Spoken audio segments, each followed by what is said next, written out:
Do you really think that the creator of this magnificent edifice of the universe, the expanding universe, the galaxies, he really couldn't think of a better way to get rid of the sins on this one little speck of dust than to have himself tortured? He's the one who's doing the forgiving after all. Couldn't he just have forgiven?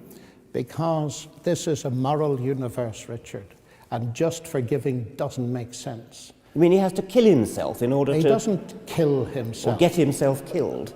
Tortured. God sends his Son into the world to provide forgiveness and to provide a basis on which he can justly bring forgiveness to me. Now, he has to get himself killed in order to do that. Well, half a minute. We need to step back from this a little bit because it's actually a highly relevant topic. In your world, where is justice? Justice is a human construct of great importance in human affairs, and it's something that we have, most of us have a sense of, which I think probably can be given some sort of Darwinian explanation, but I don't see where you're taking this. Well, my question is there any ultimate justice? You see, you say this is petty. I'm saying I find myself in a world which is a broken world. I find myself in a world where there's massive injustice. If there is no God, then there's no ultimate justice. And one of the things that the resurrection transforms for me from pettiness right into center stage is, if this is true, then there's real hope that there be a rational evaluation and fair justice at the end of the world. But atheism doesn't give you that. Okay, suppose there is no hope, suppose there is no justice, suppose there's nothing but misery and darkness and bleakness, suppose there is nothing that we would wish for, nothing that we would hope for. Too bad. That doesn't make it true just because God would make us feel good. Well, of course it doesn't. Well, then why do you bring that argument up? Because I believe that there is evidence that it is true. I don't believe in the resurrection just like that, because faith is based on evidence. What you said before was that there is no hope without God, and it sounded well, that's true. That's absolutely true. Okay. And you just admitted it. So I haven't admitted it. I said if that's true, yes. So what? I didn't say it was true. But anyway, but therefore the question to be decided then is there a God, and has he revealed himself? And that's where, again, I think this pettiness needs to be pushed aside, because I can't get to know you as a person. You're not just a scientific object. I could look at you through a telescope or a magnifying glass. I could even dissect you and so on and so forth. But because you are a person, I cannot get to know you unless you're prepared to reveal yourself to me.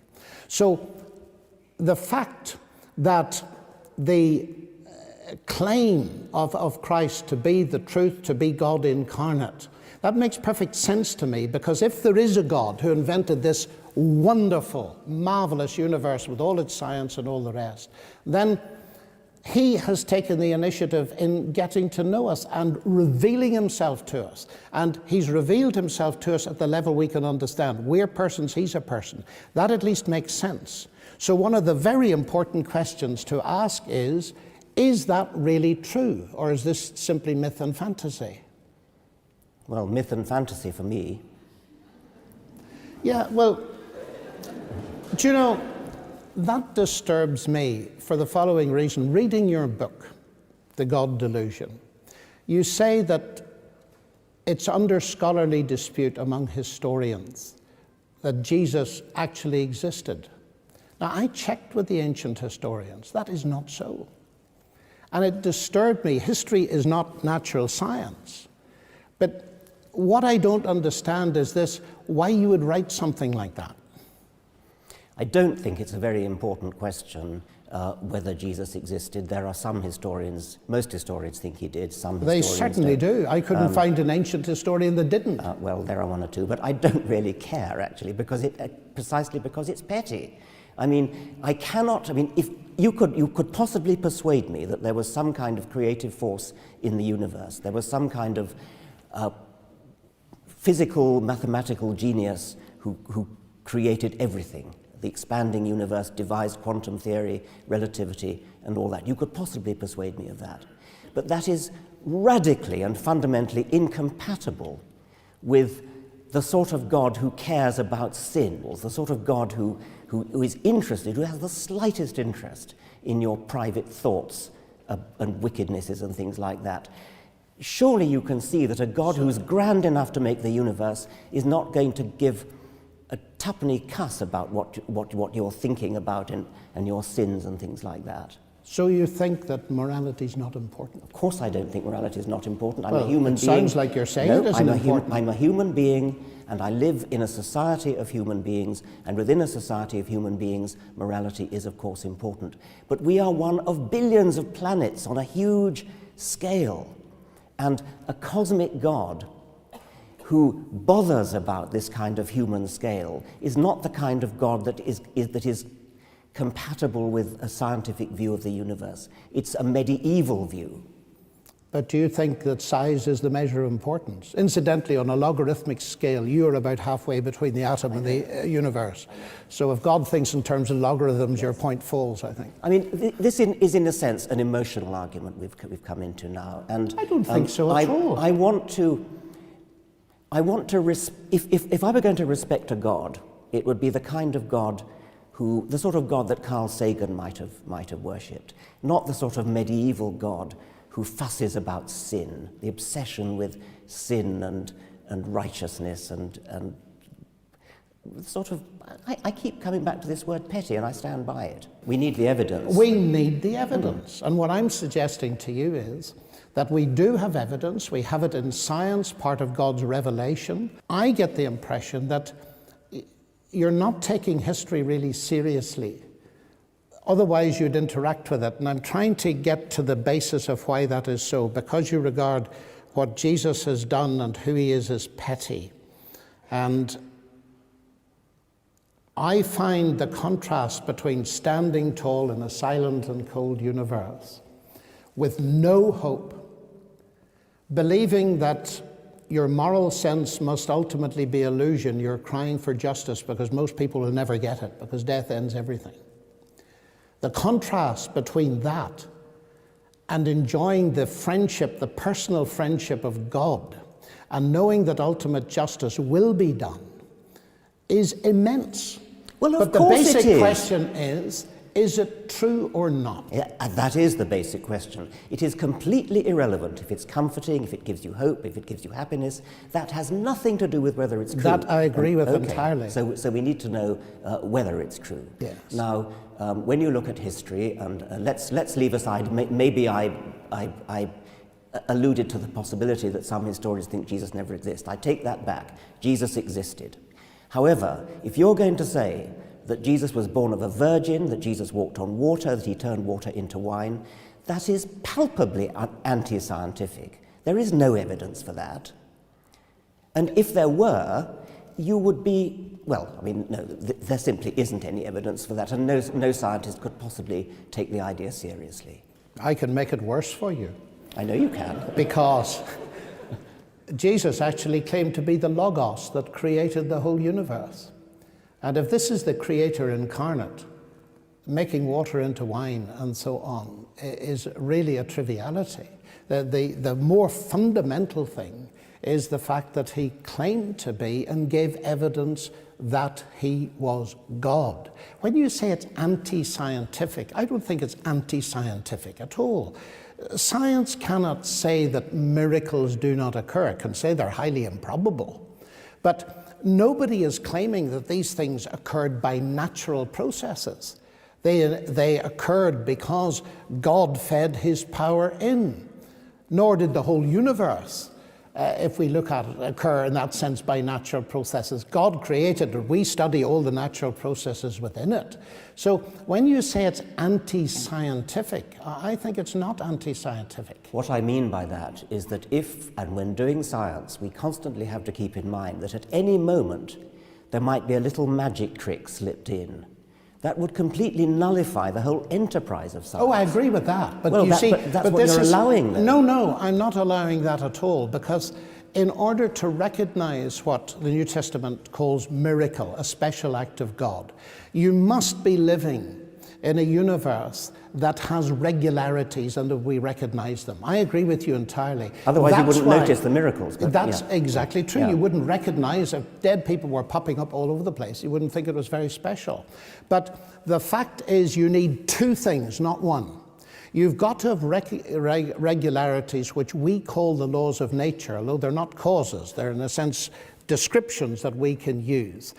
You also need to be able to recognize those so that, for example, when Joseph discovered that his wife-to-be Mary was pregnant, he simply didn't believe her story. He was going to divorce her. He knew exactly where babies came from. He knew the regularity. It took very special convincing for him to realize that something extremely special had happened. But science cannot stop that. The question is, of course, did such a thing ever happen? And the central focus in the New Testament is not that, which is not so readily accessible to evidence, the virgin conception, but the resurrection of Christ. And ancient historians, and this has fascinated me recently going over it, ancient historians whose discipline is very venerable, and I'm not talking about Christian ancient historians, ancient historians, many of them, even at the skeptical end of the spectrum, say that the evidence for the resurrection of Christ is very powerful. The explosion of the Christian church from a non-proselytizing group of Jews in the first century, the empty tomb and all the rest of it, has even led Geza Vermesh, who's one of the most distinguished ancient historians in Oxford, to say, yes, this tomb was empty, and hallucinations and this kind of explanation do not wash. So we have to ask ourselves, are we prepared to believe in historical testimony or not? Well, you must talk to different historians than the one I talk to, but in any case, I still come back to the point that you cannot do science if at any time you remember that famous cartoon of the... Oh, I do. And therefore a miracle happens in the middle of the equation, yes. I mean, that is deeply against the spirit of science, and I don't think I could do science if I thought that at any time something like the resurrection, something like the virgin birth was going to be smuggled in by a godly caprice. So what is the ultimate meaning of life for you? The ultimate meaning of life depends on what you mean by it, obviously. Each one of us can make an ultimate meaning. Each one of us can have a private meaning, a purpose in our life, what we hope to achieve in our life. Or a biologist might say the ultimate meaning of life is the propagation of genes. That would be a very different kind of meaning. They're both true.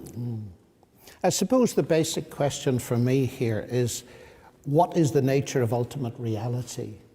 If ultimate reality is simply the universe, in some sense, or multiverse, that's one thing.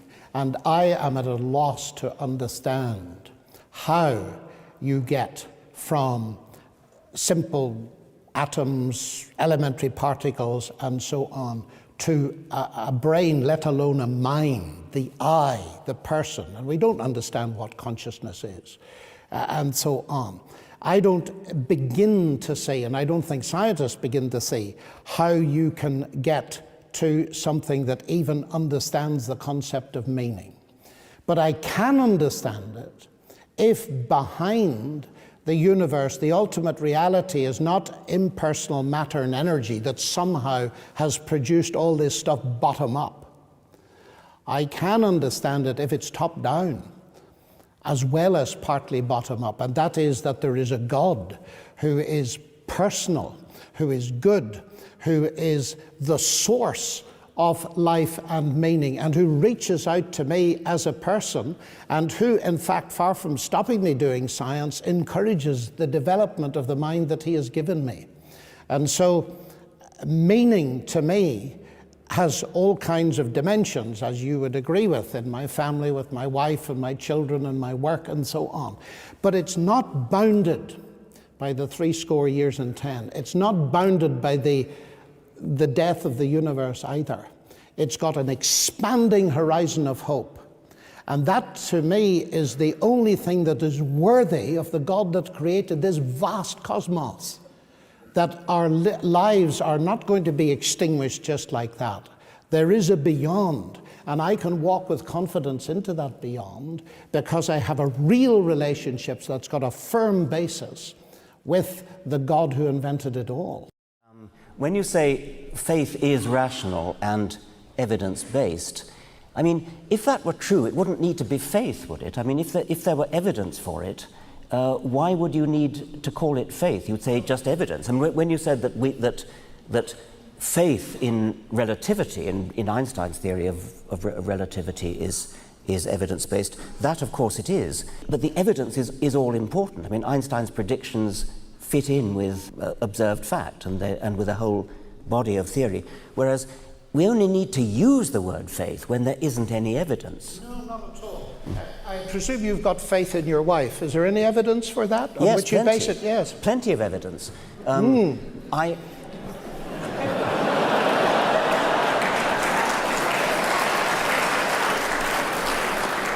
Let's generalize it. Never mind about my wife. Let's generalize it.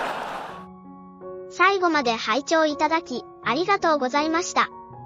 皆さんに神の祝福がありますように。